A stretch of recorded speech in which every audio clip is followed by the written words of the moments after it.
শুভ সকাল বন্ধুরা। আমি এখন এই সকালবেলা বসে আছি। আমার ছেলে ওই মাথায়তে বসে, আমার কাকিমাদের ওইখানটায় বসে বারান্দায় পটির কাছে খেলা করছে, আর আমি এখানে বসে আছি। এই সবে রৌদ্র উঠছে, মেঘলা মেঘলা করছিল। আর এই যে আমাদের গাঁদা ফুল গাছ, সামনেই বাগান আছে ঠাকমাদের। এটা আমাদের নয় বন্ধুরা, আমাদের শুধু এইদিকে এই মাটির উনান আছে, রান্না করি। এই হচ্ছে আমাদের ঘর, তোমাদের দেখাবো পরে পরে।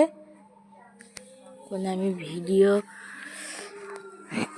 ছোটোখাটোভাবে দিচ্ছি একটা, তো ভালো লাগলে লাইক কমেন্ট সাবস্ক্রাইব করে পাশে থাকবেন।